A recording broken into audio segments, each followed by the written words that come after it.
다들 데이 하와! 어서오세요.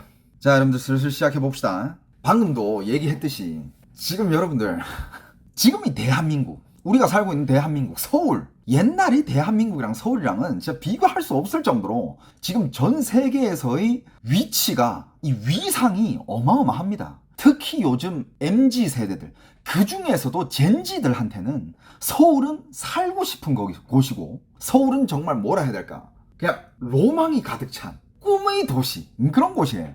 옛날에는 우리 같은 세대, 뭐 옛날에 좀 우리보다 윗세대, 이런 세대들은 옛날에 살고 싶은 도시라고 하면 뭐 뉴욕, 도쿄, 홍콩, 파리 뭐 이런 데를 이렇게 딱 짚을 수 있잖아. 뭔가 로망 같은 도시였잖아. 근데 요즘은 서울이 전 세계의 그런 젠지들에게는 그런 도시예요.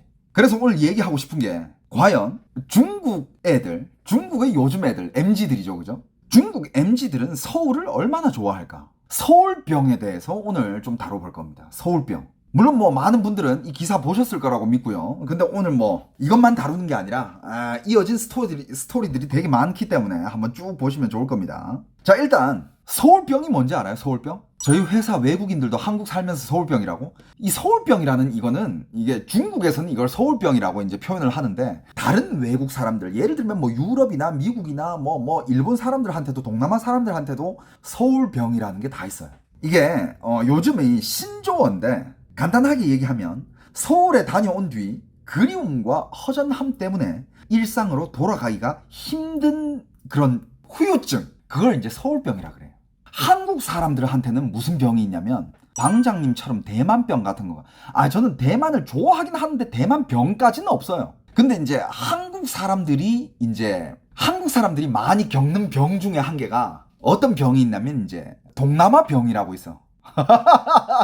동남아 중에서도 좀 더 디테일하게 들어가면, 예를 들면 발리병, 이거 진짜 많아요. 발리병. 그 다음에 태국병. 태국병 이거 있고, 태국병 중에서도 이제 남자들이 많이 앓는 것 중에 한 개가 파타야병이라고 있어요.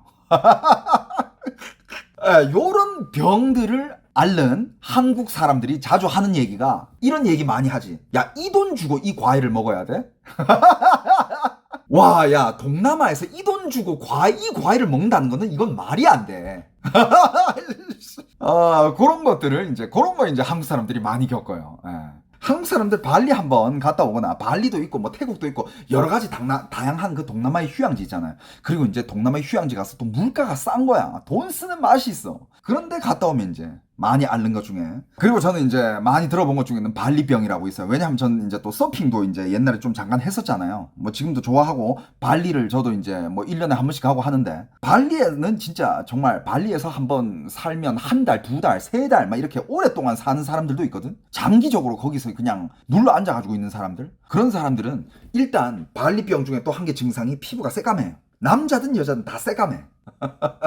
그러면서 이제 한국에 돌아오기 싫어하는 그런 것과 비슷하게 이제 전 세계 사람들이 앓고 있는 서울병. 이거를 이제 좀 이제 중국에서도 이게 서울병, 해시태그 서울병 이렇게 해놓은 그 영상 콘텐츠가 조회수가 억 단위인 거야. 조회수가 1억이 넘어요. 물론 뭐 중국에는 인구가 많아. 하지만 그런 콘텐츠가 조회수가 1억이 넘어간다는 게 그게 말이 됩니까?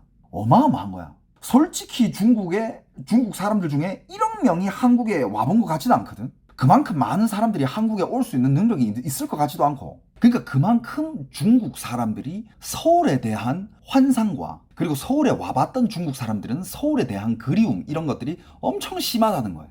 그리고 물론 그 중에는 부러움도 있고요. 그 다음에 진짜 서울이 좋아서 서울을 즐기러 오는 사람들도 있고, 걔네들은 이제 좀 돈이 있는 애들이고, 그 외에 이제 또 질투도 나고요. 서울에 대한 질투 있죠. 그래가지고 서울을 전문적으로 까는 애들도 있어요. 그것도 이따가 얘기할 거거든요. 서울을 막 좀 찬양하는 애들도 있어. 서울에서 유학을 해본 사람들, 서울에서 살아본 사람, 서울에서 장기 여행을 해본 사람, 서울에 몇 번이라도, 이렇게 한 번이라도 와본 사람은 서울을 찬양하는 사람들이 많은데, 그 반면에 그거를 너무 질투하고, 너 왜 그렇게 외국을 찬양하냐, 차라리 베이징을 찬양해라, 이 매국노 새끼들아, 이런 약간 소분홍들이 있거든. 얘네들은 또 전문적으로 한국을 까는 애들도 많습니다. 그 소분홍들 많아요. 오늘 그 양면성을 한번 얘기해 볼까 하는데, 일단 중국에서 특정 지어놓은 서울병에 대해서 이런 글들이 있는데, 자, 중국에서 내린 이 서울병에 대한 정의가 있는데, 서울 여행 뒤 현실과의 괴리로 생기는 감정적 허전함과 향수. 그러니까 서울에서 보내는 일상은 중국에서 보냈던 일상이랑 비교했을 때 너무 현실적이지 않았다. 왜 그 정도까지 얘기가 나올지. 자, 특징은 어떤 특징이 있느냐? 단순한 여행 후의 아쉬움 이런 게 아니라 일종의 문화적 집착. 실제로 이걸 어디서 볼 수 있냐면 중국의 지금 SNS, 뭐 샤오홍슈, 뭐 틱톡, 뭐 이런데 서울병 해시태그만 검색을 해도 뭐 카페 브이로그부터 시작해가지고 뭐 너무 많이 떠요. 거기에 이제 뜨는 게 이제 카페 영상들, 그 다음에 뭐 이제 패션, 한국의 화장품, 한국의 아이돌 문화, 그리고 한국의 지금 현재 제일 핫한 드라마들이 촬영 장소부터 시작해가지고 뭐 난리나. 그러면서 이제 거기에 해시태그 서울병, 해시태그 K패션, 샵 이제 베이징 어떻게 돌아가나, 샵 상해도 멋지지만 서울한텐 안 된다. 뭐 이런 것들 엄청 많습니다. 그래서 중국의 MZ세대들은 어떻게 서울에 빠지게 됐느냐. 뭐 일단 제일 큰 거는 K컬처죠. K컬처, 서울의 그러니까 한국의 문화인데 한국으로 일단 여행을 올 수 있는 애들은 어느 정도 경제력이 있는 중국 애들이에요. 근데 한국에 오기 전까지만 해도 중국에 있으면 서울에 관해서 뭘 듣느냐? 야, 서울 거기 자살하는 사람들이 그렇게 많다며? 왜냐하면 통계적으로는 대한민국의 자살률은 OECD 국가 중에서 1위니까. 그러니까 서울에 한국에 안 와본 그런 중국 애들은 한 얘기가, 야, 서울이 그렇게 헬이라며. 야, 한국 그렇게 살기 힘들다며. 사람들이 그렇게 자살을 한대. 야, 거기는 물가가 너무 비싸가지고 사람들이 수박을 못 먹는데. 야, 소고기는 꿈도 못 꾼대. 야, 그리고 거기는 막 직장 생활하면서 막 맞으면서 산대. 그러니까 막 안 좋은 것들은 거기 다 퍼져 있어. 안 좋은 얘기들만 어디 막 종합된 거 그것만 보니까 야, 한국 거기 지옥이던데? 이러다가 이제 드라마를 보고 뭐 또 이렇게 한국 예능을 보고 그러면서 또 한국의 아이돌을 좋아하게 되다가 그럼 이제 점점 한국 문화를 알게 될 거 아니야. 그러다가 한국의 유튜버들 영상도 보고 야, 이거 한국 막 꼭 그렇지만은 않은 것 같은데. 그러다가 이제 한국 와보면 그때부터 이제 완전히 이제 자기가 했던 생각이 180도 바뀌는 거죠.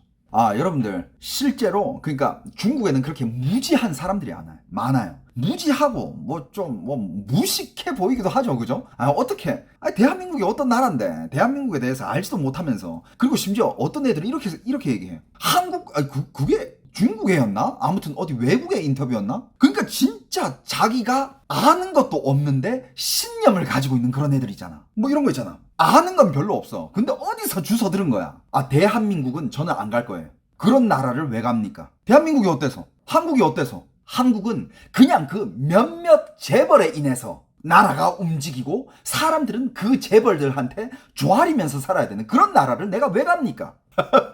얜 어디서 공부도 안 한 애가 어디서 뭐 한 개 주워 들었는데 거기에 대한 신념이 생겨버린 거야. 한국은 몇몇 재벌에 인해서 돌아가는 나라고 그 재벌한테 조아리면서 살아야 되고 그 재벌한테 잘 못 보이면 그냥 죽는 그런 나라다. 이런 애들도 있어요, 실제로. 어디서 뭔가 주워 들었던가 뭐 어디서 뭐 이상한 영상을 봤다든지 아무튼. 그러니까 이런 얘기가 있잖아요. 책을 많이 읽은 사람보다는 책을 한 권 읽은 사람이 제일 무섭다고. 이게 뭔 말인지 알죠? 책을 많이 읽으면 정말 다양한 견식이 생기면서 다양한 시야가 생기고 여러 입장에서 여러 사물들을 생각해 볼 수 있고 그러면서 생기는 판단력은 완전 이거는 정말 달라지는데 그냥 책 한 권만 읽은 사람은 그냥 그게 다 맞는 줄 알고 이 세상이 모두 다 거기에만 있는 줄 알잖아. 그런 사람이 진짜 위험한 사람이에요.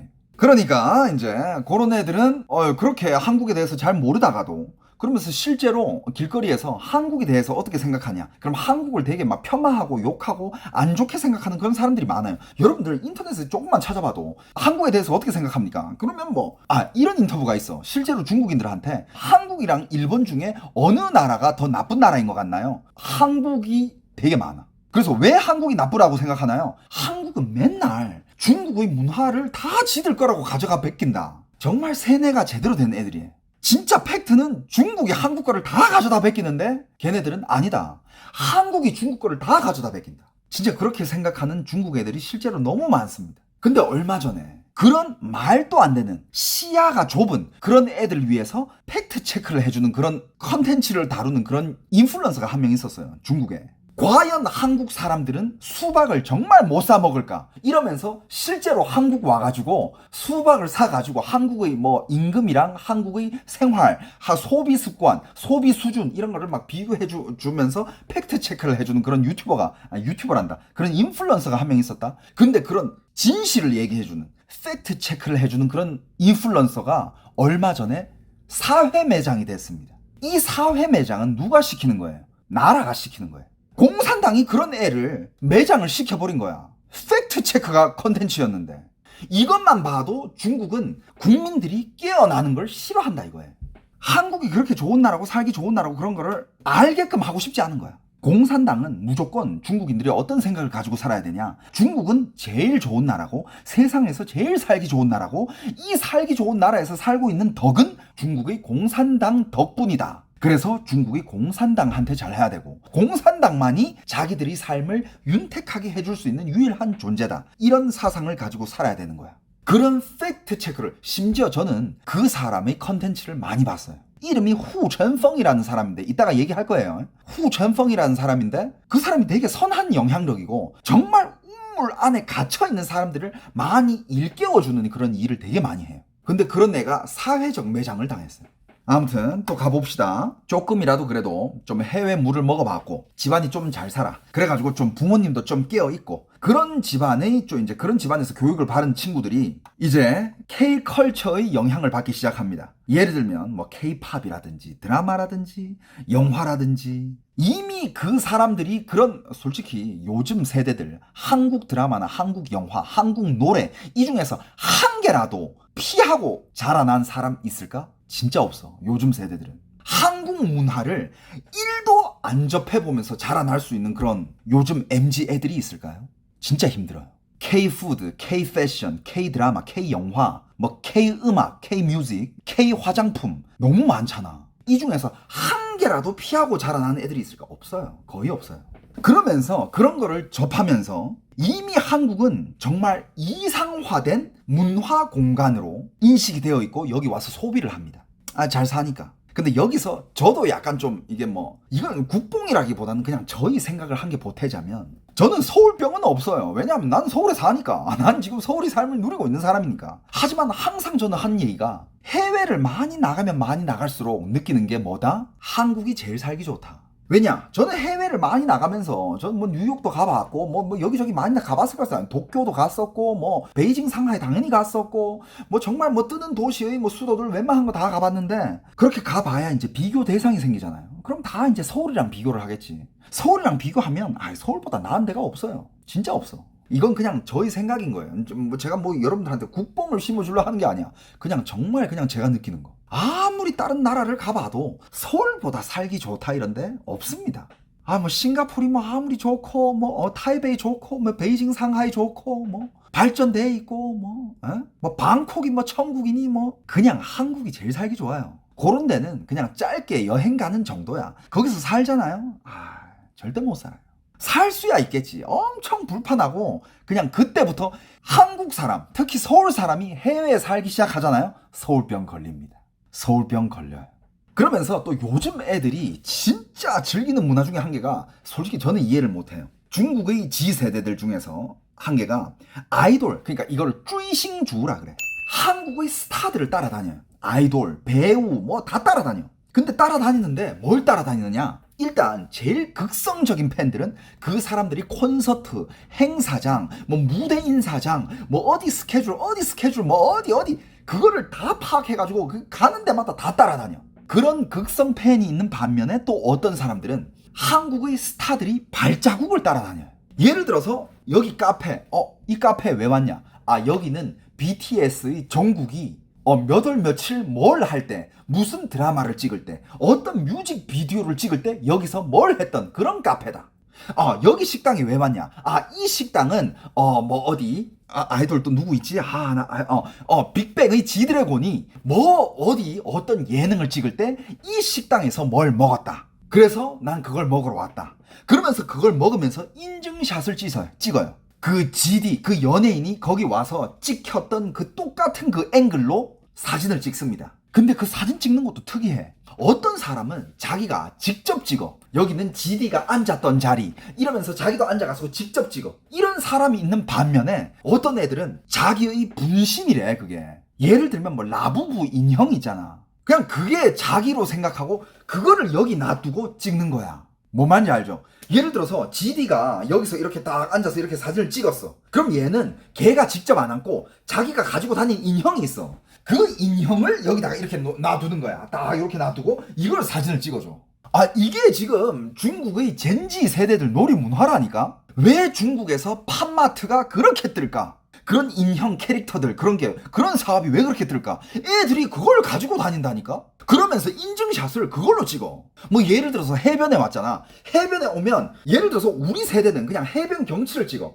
혹은 해변 경치를 찍지 않고 아니면 셀카를 찍어. 이 배경으로. 혹은 내 손으로 이렇게 찍어. 하지만 얘네들은 인형을 들고 찍어. 이렇게. 인형을 들고 뭔가 자기가 여기 왔다. 이 인형은 나를 대표하는 거야. 그게 요즘 중국 G세대들, MZ세대들이 놀이 문화라니까요.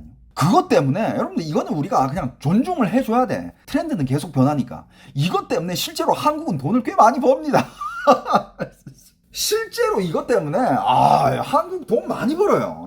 돈 많이 법니다 진짜로. 이게 좋은 점이야. 물론 뭐 중국인들이 들어와가지고 한국에 끼치는 악영향들도 나열하기 시작하면 밤새야 되는데 일단 뭐 오늘 서울병에 대해서 얘기를 하는 거니까 긍정적인 면도 좀 다뤄보자고요. 자, 그리고 또 뭐가 있냐면 현실과 대비되는 경험이 있습니다. 이게 뭐냐? 여러분들 중국도 지금 헬이야. 말했잖아. 중국 안에서도 지금 내주엔, 내권, 그냥 자기들끼리 비상식적인 경쟁.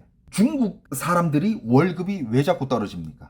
중국 사람들이 평균 시급이 왜 자꾸 떨어져요? 일자리는 없어. 하지만 일할 사람들은 많아. 오늘 하루 일당 10만 원에 하실 분? 근데 갑자기 어떤 애들이 난 8만 원만 줘도 해요. 저 써주세요. 그럼 업주에서 너 8만 원 돼? 오케이, 너 쓸게. 근데 갑자기 옆에서 나 5만 원. 나 5만 원이면 할 수 있어요. 나 써주세요. 왜? 걔네들 일자리가 없으니까. 그만큼 간절해. 근데 옆에 갑자기 오케이, 나 4만 원. 저 써주세요. 그럼 옆에서 나 3만 9천 원. 이게 단순하게 인간과 인간 사이의 경쟁에서 나타나는 게 아니에요. 지금 중국에서 제일 내권, 제일 비상식적인 경쟁을 하는 업체가 어딘 줄 아십니까? 자동차야.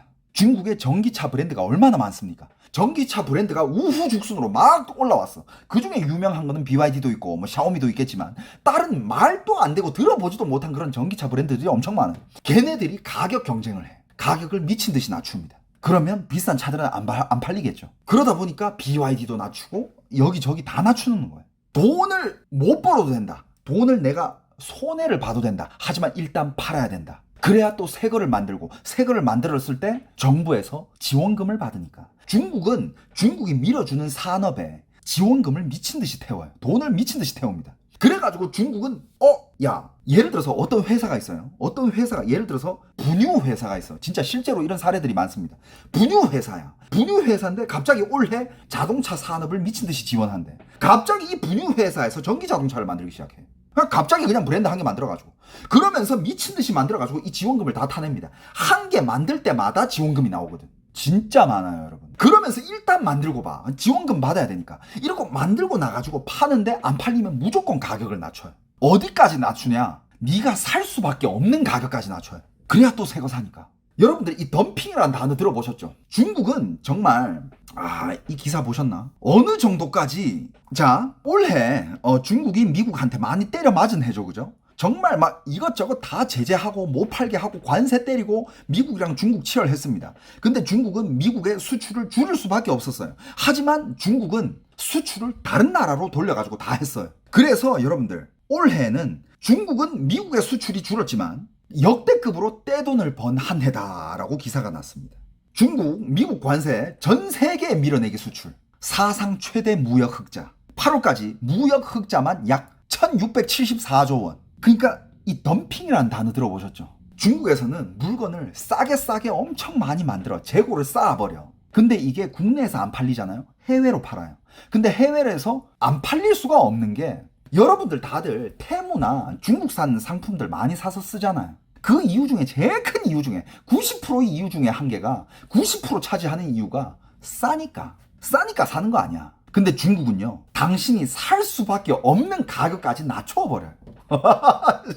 이게 중국의 무서움이야. 예를 들어서 지금 BYD 한국에 진출이 돼 있죠. BYD 지금 가격이 그래도 지금 싼 편일 텐데 많은 사람들 안 사잖아요. 그러면 여러분들이 살 때까지 낮출 거예요. 가격 경쟁은 이 중국이랑 경쟁을 할 수가 없어. 실제로 그 가격으로 한국의 많은 산업들이 무너졌고, 심지어 진짜 이런 것들 많잖아. 아니 한국에서 아무리 싸게 사도 몇만 원이야 되는 그런 물건들이 중국에서 몇천 원에 팔아버리니까 눈 돌아가지. 관심이 없던 사람들도 그냥 버리는 셈 치고 한번 사볼까? 근데 이런 마음으로 한 사람이 한 개를 사고 두 개를 사고 5개 사고 10개 사고, 그러면 이게 전 세계적인 인구가 한 사람당 한 개씩 두 개씩 사면 그게 얼마야? 중국은 그렇게까지 단가를 낮춰버린다 이거죠. 그래가지고 그 중국에서도 팔리지 않는 그런 물건들을 해외로 다 덤핑을 하고, 그 중에 대부분이, 그러니까 그걸 중국 쓰레기라고 부르거든요. 중국 쓰레기라고 부르는 물건들이 한국에도 엄청 많이 들어왔죠. 쓰레기지만 당신이 뭐 예를 들어 이런 전자제품이라고 치자 뭐 전자제품 이런 이어폰이야. 이어폰인데 성능이 나쁘지 않아. 하지만 중국산이라고 했을 때 10만 원 주면 에이 거기에 돈 좀 보태가지고 나 삼성 거 사지, 애플 거 사지. 근데 갑자기 성능이 비슷한데 얘가 갑자기 5천 원이야. 그러면 잠깐만 15만 원짜리 20만 원짜리랑 성능이 똑같은데 5천 원이라고? 잠깐만, 그냥 돈 버리는 셈 치고 한번 사볼까? 근데 가끔씩 이렇게 딱 샀다? 대부분이 쓰레기지만 가끔씩 대륙의 실수가 있는 거야. 이어폰을 딱 꽂았는데 어라? 야 이거 5,000원 치고 너무 좋은데? 이런 대륙의 실수 제품들이 가끔씩 한두 개 있단 말이야. 그러면서 맛만 볼까? 이러면서 전 세계에서 산 것들이 지금 중국에 가져다 준 올해의 무역 흑자로 1674조 원입니다 여러분. 제가 이어폰은 그냥 예를 든 거예요. 이어폰뿐만 아니라 너무 많지, 너무 많은 물건들이 너무 많습니다. 그러니까 이런 거를 방어를 해야 된다라고 제가 얘기하는 게, 이런 것들을 여러분들이 사서 쓰는 것도 좋은데 뭐 여러분들이 이런 거를 많이 사면 많이 살수록 이제 전 세계의 산업은 이제 중국으로 모이게 되고 한국의 기존에 있던 산업들은 다 무너지게 되는 거죠. 근데 더 웃긴 게 뭔지 알아? 그런 산업들이 무너지면 이 공장이 또 나올 거 아니야. 거기에서 쓰던 기계들, 공장들 이런 것들이 또 나올 거 아니에요, 매물로. 그걸 누가 사는지 알아? 그걸 중국 사람이 사. 중국 사람이 그걸 사가지고 중국인 불법 체류자들을 그걸 써가지고 그 공장을 돌린다? 그러면 또 단가를 또 낮출 수 있어. 그러면서 중국은 야금야금 한국뿐만 아니라 전 세계를 다 집어삼켜요. 이게 중국의 무서운 점이에요, 이게. 그래서 중국을 방어를 해야 되고, 이거를 깨닫는 사람들이 중국 공산당은 나가라라고 외치는 거예요. 여기에는 민간인의 힘만 있을 것 같아요? 아니야. 여기 다 중국 정부의 밀어주는 힘들이 다 있어요. 잘하고 있어. 좋아. 한국 가서 사업해. 한국 가서 이것도 하고 저것도 해. 언제까지? 한국의 너희 경쟁사가 문 닫고 망할 때까지. 로봇이요? 로봇 중국이랑 가격 경쟁을 어떻게 해요? 못해. 물론 지금 걔네들이 만들어내는 물건들 중에 질이 아주 떨어지는 물건들이 많겠죠. 하지만 시간이 지나면 그거 따라잡는다니까. 내가 말했잖아요. 중국은 항상 그래. 오늘 우리가 핸드폰 냈어. 아이폰 17 프로? 야 꺼지라 그래. 이거 중국 폰인데 우리가 아이폰 17 프로보다 훨씬 앞서. 하지만 싸. 아이폰 17 프로보다 싸. 이거 사. 이러면서 광고 겁나 때려. 반값에 막 팔아. 근데 실제로는 아이폰 17 프로보다는 안 되지만 말은 이렇게 해놓고 몇 년 안에 따라잡는다니까. 뭔 말인지 알죠? 일단 발표는 해. 우리가 앞서간다고. 야오야오링시엔 우리가 졸라 앞서가. 이러고 나서 5년이든 10년이든 계속 따라잡아. 이게 중국인들이 일하는 스타일이에요. 사기 플러스 말도 안 되는 내부 경쟁.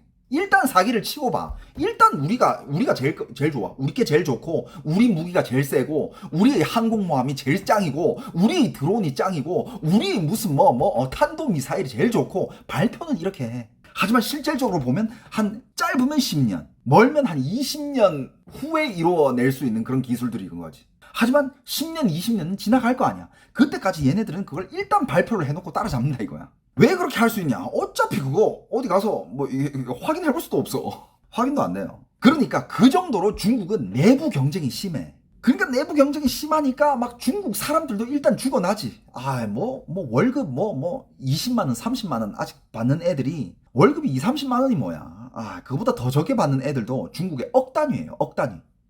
그런 사람들도 있고, 약간 좀 이렇게, 한국 사람 정도 급의 월급을 받는 사람들도 있어. 하지만 중국 내부는 진짜 말 그대로 경쟁사회거든? 스트레스가 장난 아니에요. 한국이 막 헬조선 그러지만 중국도 장난 아니야. 중국은 한국은 많아봤자 그냥 5천만이 경쟁하는 건데 중국은 억 단위로 경쟁하고 있으니까. 아무튼 중국에서 그렇게 경쟁을 하면서 내주엔 내권을 하다가 한국으로 여행을 오게 된 거야. 한국으로 여행을 딱 왔는데 이게 이런 이미지가 형성이 된대. 아니 난 지금 베이징 혹은 난 지금 상하이 혹은 난 지금 광저우에서 일을 열심히 하다가 왔는데 서울에 딱 왔는데 서울의 도시 컬러는 알록달록한 거야. 서울은 컬러풀해. 내가 예를 들어서 난 베이징에서 일하는 사람인데 베이징은 도시 색깔이 회색이었는데 왜 서울은 컬러풀하지? 이런 착각을 하게끔 만든대. 뭐 그냥 베이징으로 예를 들게요. 저는 베이징에서 오래 살았기 때문에 베이징을 잘 아니까. 자, 베이징은요 여러분들 실제로 베이징은 그렇게 알록달록하지 않아요. 멀리서 보는 베이징의 야경, 상하이의 야경 여러분들 많이 봤잖아. 드론으로 찍었을 때 막 고층 건물들이 막 동방명주, 베이징 량, 베이징 천안문, 베이징 CCTV 건물, 막 베이징 살리툰 막 건물들 막 멀리서 찍으면 그래. 가까이 가봐. 아무것도 없어요. 가까이 가봐. 그 도시 안으로 들어가봐. 도시 안으로 들어가잖아? 그냥 그래. 높은 건물들은 있는데 그게 뭐 생활 컨텐츠가 없어. 근데 한국은 뭐예요? 한국은 멀리서 봐도 알록달록해. 한국의 한강 야경 얼마나 예뻐. 근데 실제로 안으로 딱 들어가잖아? 안쪽이 더 알록달록해. 한국의 거리 한번 걸어봐. 서울 거리 막 여기 24시 뭐 여기 해장국집, 저기는 뭐 술집에, 저기는 또 쇼핑몰에, 여기는 또 뭐 있고, 여기는 뭐 클럽 거리에다가 여기는 또 유흥가, 저기는 또 24시 횟집, 사우나 막 한국은 말 그대로 라이프 컨텐츠가 너무 많아. 근데 베이징이나 상하이는 그런 게 진짜 없진 않아요. 부족하고 실제로 대부분의 그런 컨텐츠들은 돈 있는 사람들만 즐길 수 있는 거야. 있기는 있는데 일반 사람들이 접하기 힘든 것들이 많아요.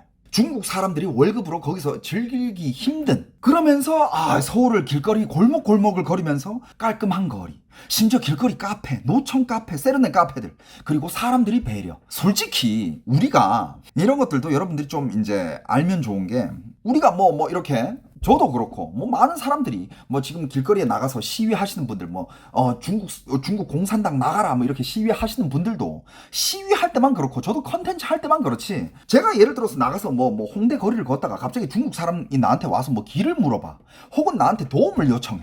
난 중국어도 잘하겠다. 그거 안 도와줄까? 완전 도와주지. 걔는 그냥 여행 온 사람이고, 얘가 무슨 여기 와서 간첩질을 하러 온 애도 아니고, 그냥 진짜 밥집을 찾고 있고, 지하철역을 찾고 있고, 환전소를 찾고 있고, 이런 애가 나한테 길을 물어봐. 걔가 뭐 중국 사람인데 내가 그걸 안 알려줄까? 겁나 친절하게 알려주겠지. 모든 사람이 다 그럴 거라고 전 믿어요. 한국 사람이라면. 그러니까 거기에 대한 사람들이 배려에 또 중국 사람들은 따뜻함을 느끼는 거야. 그러면서 이 중국의 MZ세대들이 한국 와서 느끼는 게, 여기는 나의 일상보다 훨씬 더 따뜻한 도시구나. 이 서울은 내가 보내는 일상보다 훨씬 더 따뜻하구나. 라는 이런 환상을 갖게 되고 착각을 갖게 됩니다. 왜 이걸 착각이라고 얘기하냐면, 얘네들이 베이징에서 살 때는 얘는 말 그대로 라이프 모드잖아. 말 그대로 전투 모드야. 인생을 살아가는 모드. 경쟁 모드. 근데 얘가 서울은 여행하러 왔지 경쟁을 하러 온 게 아니잖아요. 그래서 서울 와서 여행을 하러 왔는데 일단 설레임뿐만 아니라 거기에 우리 한국의 컨텐츠까지 좋으니까 얘는 완전 거기에 빠져버리는 거지. 그래서 그걸 착각이라고 얘기하는 겁니다. 그리고 지금 이 MZ세대들은 빼놓을 수 없는 게 뭡니까? 지금 또 이 MZ세대들한테 빼놓을 수 없는 게 SNS의 감성이에요. 서울 SNS 하기 끝판왕이지. 얼마나 SNS 하기 좋아. 얘네들도 샤오홍슈랑 틱톡 이런 거 올려야 될 거 아니야. 실제로 내가 왔을 때 내가 느낀 게 별로 안 좋더라도 사진이 잘 나오고 영상이 잘 나왔다. 그러면 얘네들은 거기서 또 만족을 해버려. 예를 들어서 내가 한국 와서 내가 밥을 먹으러 왔는데 실제로 얘가 맛은 별로 없지만 사진이 너무 예쁘게 잘 나왔어. 그리고 이 감성이 너무 좋아. 뭐 이게 고기를 굽든 뭘 하든 뭐 감자탕을 하든 뭘 하든 삼계탕이었든 이게 뭐 돌솥 비빔밥이었든 이 뚜껑을 딱 여는데 막 지글지글 거리면서 막 드라마에서 봤던 그거랑 똑같은 거야. 막 고추장 넣고 참기름 딱 넣고 이거 비비는 거까지 딱 찍으면서 영상이 너무 예쁘게 잘 나왔어. 영상이 너무 예쁘게 잘 나오잖아. 얘가 한 입 먹었어. 근데 맛이 별로 없어. 하지만 얘는 그걸 맛있다고 느껴요. 왜? SNS 잘 나왔으니까. 그러면서 또 너무 맛있어. 너무 맛있어. 막 SNS에 가스라이팅을 당하는 그런 뇌를 다들 가지고 살아요, 요즘은. 진짜 요즘 사람들은 그러고 살아. 제 말이 맞습니까? 안 맞습니까? 요즘 다들 가스라이팅을 당한 뇌 한 개씩은 가지고 있어요. 그거 진짜 자기 뇌 아니라니까. SNS 뇌야. 그러니까 이거를 컨텐츠로 생산을 하면서 만들어내면서 이걸 공유하면서 공감과 부러움이 증폭. 여러분들 왜 증폭할 수 있느냐? 예를 들어서 한국 사람이 뭐 어디 뭐 일본을 여행을 가든 뭐 중국을 여행을 가든 혹은 뭐 미국이든 뭐 어디를 여행을 가든 내 여행 왔다 와 여기 좋다, 한국 사람들한테는 그게 부러움을 사진 않아요. 왜냐? 한국 사람들은 여행의 민족이거든. 내일 당장 먹고 살 돈이 없어도 오늘 해외 여행은 가야 되는 그런 대가리 깨진 애들이 졸라게 많은 게 대한민국이에요. 그래가지고 부러워하지 않아. 누가 여기 여행 갔네? 야, 우리도 가자. 야, 마이너스 통장 지금 500이라고? 마이너스 1000 만들어. 야, 가! 두바이도 가고 뉴욕도 가! 그래가지고 대한민국 사람들은 어디 여행 가도 부러움을 사진 않아. 하지만 중국 사람들이 뭐 예를 들어서 한국에 왔다. 한국에 와서 여행을 하면서 이걸 SNS에 찍어 올렸다. 그러면 중국 사람들은 일단 그 10억 정도 되는 그 인구 중에 대한민국으로 못 오는 사람들이 한 9억이에요. 하지만 그 사람들은, 수많은 사람들이 대부분이 대한민국의 컨텐츠는 다 봤고 드라마도 봤을 거고 노래도 들을 거고 뮤직비디오 봤을 거고 예능도 봤을 거기 때문에 야, 여기 내가 드라마에서 본 그런 그 장소인데 여기를 얘가 직접 갔단 말이야? 이건 부러움을 사는 거지. 그래가지고 좋아요와 조회수가 폭증을 합니다. 거기에 또 좋아요 뽕이 맞아요. 9억은 더 됩니다. 전 그냥 그 정도의 비율이 있다라고 얘기하는 거예요. 여러분들 중국 인구, 예를 들어서 만약에 중국 인구가 진짜 14억이 있다면 한국을 오고 싶어도 못 오는 사람이 한 최소 12억은 될 거야. 근데 그런 사람들은 SNS를 보면서 부러워할 수밖에 없지. 그러니까 뭐 좋아요 폭증하고 공감 폭증하고 공유 폭증하고 거기에 막 사람들이 막 좋다고 해주니까 이 당사자는 서울이 더 좋게 느껴지는 거야. 역시 서울 이렇게 돼버리는 거예요. 이것도 SNS로 가스라이팅을 당하고 있는 거지. 그래서 이게 서울병이 점점 더 커지고 서울이 더 대단해 보이고 이런 게 이제 이것도 거품이 끼는 거야. 어떻게 보면 물론 서울이 진짜 좋기도 하지만 거품도 꽤 많이 껴 있어요. 이게 중국인들한테 뿐만 아니라 외국인들, 뭐 유럽 애들이든 뭐 미국 애들이든 뭐 동남아 애들이든 지금 K컬처에 뻑가 있는 사람들이 얼마나 많아요. 그런 사람들도 가끔씩 백인들도 있어. 백인들이 한국 왔다가 일주일 여행을 왔는데 마지막 돌아가는 날에 막 울면서 돌아가. 인천공항 가는 공항철도에 타가지고 애들이 그렇게 울어. 막 뒤에 막 지하철 막 지나가고 있는데 나도 모르겠어. 왜 이렇게 눈물이 나는지 나도 모르겠어. 이런 애들 막 백인도 있고 흑인도 있고 중국 애들도 있고 뭐 다 있어요. 그렇게 울어. 앞에 카메라를 들고 찍으면서 그거 다 SNS에 올라와. 한번 찾아봐요. 그래서 이제 중국의 또 이제 사회학자들, 심리학자들은 또 이제 분석해 놓은 게 있는데, 자, 서울병은 단순한 유행어가 아니라 중국 젊은이들의 불만과 욕망이 투영된 현상이다. 이렇게 평가를 하면서 현실에서 만족을 찾지 못하니 해외, 특히 한국에서 대리 만족을 느끼는 것. 결국 이것은 중국 내부 문제, 즉 청년 세대의 박탈감, 미래 불안과도 연결이 된다. 하지만 이건 한국 입장에서는 기회이자 도전이 될 수가 있고 한류가 지속적으로 산업성이 커지는 것을 얘기할 수도 있다. 이런 평가가 있습니다. 이것 때문에 지금 뭐 한국 난리죠. 한국 뭐 드라마뿐만 아니라 지금 요즘 엔터들 중국 시장 안 뚫는 엔터 있습니까? 뭐 SM 이수만 아저씨는 뭐 벌써 가가지고 거기서 뭐 중국인들도 걸그룹 만들어내 가지고 이미 뭐 활동하고 있고, YG도 요번에 그 누구 거기 중국 시장 뚫는다고 또 발표했더만. 그러면서 또 다른 기획사들도 중국 멤버를 한 명씩 끼는 이유가 중국 시장을 뚫기 위해서야. 예를 들어서 걸그룹을 한 개 만들어. 걸그룹 5명인데 이 중에 중국 멤버가 1명이 있다? 그럼 이 중국 멤버 1명은 얘는 중국 국적이기 때문에 한 한령에 구애받지 않는단 말이야. 그래가지고 다 같이 이렇게 가서 콘서트를 못하더라도 얘 1명으로 이 전체 그룹의 인기를 등에 업고 얘 1명만 중국 데려가서 막 광고도 찍고 행사도 뛰고 다 할 수 있는 거야. 대표적인 게 이제 요즘 활동하고 있는 걸그룹 중에 그 우기라는 친구 있잖아요. 그 친구 중국 사람이잖아. 하지만 그 우기가 인기가 많다기보다는 그 우기가 이게 속해 있는 이 그룹이 핫하잖아. 하지만 이 그룹이 아무리 핫해도 중국 가서 뭐 콘서트를 하든 중국에서 뭐 단체로 광고를 찍든 이건 못해. 하지만 얘네들 인기는 있어. 그렇다면 누구를 데려가? 우기만 데려가서 중국에서 광고 받을 거 다 받고 행사 다 뛰고 그렇게 하는 거야. 근데 그 한 명이 일방적으로 나가버리면 그건 이제 기획사의 이제 계약 문제지. 그거는 법적인 문제고 그건 기획사가 알아서 해야 돼. 그거 잘못하면 이제 옛날에 그 엑소 꼴 나는 거야. 엑소에 중국 멤버들 막 단체로 막 중간에 계약 해지해버리고 도망가버리고 법적 장치를 잘 해놔야 그건 이제 기획사가 해결할 문제. 그거는 뭐 개인 저나 당신이 걱정할 문제는 아닙니다. 그러면서 뭐 중국 시장은 뿐만 아니라 그리고 지금 한국의 한류는 중국 시장만 뚫고 있는 건 아니죠. 중국 시장까지 뚫리면은 땡큐고 아니면 뭐 상관은 없어. 그냥 중국 시장은 지금 한국 K컬처한테는 보너스 같은 시장이에요. 절대 메인이 아닙니다. 옛날에는 한한령 막 때렸을 때 그때는 한국의 많은 컨텐츠가 중국으로 팔렸기 때문에 중국에서 콘서트하고 중국에서 광고도 찍고 그렇기 때문에 그 중국의 수입이 어마어마했지만 중국의 한한령을 때리고 나서는 한국이 중국 시장뿐만 아니라 전 세계 시장을 다 뚫었잖아요. 그래서 지금 한국 K컬처는 전 세계 시장을 상대로 이미 충분히 잘 먹고 잘 살아. 매출도 어마어마하고. 근데 중국 시장을 뚫는다? 그러면 보너스 정도야. 못 뚫으면 그만. 어차피 세계를 무대로 다 활동할 수 있는 거거든요. 그 정도인 거예요.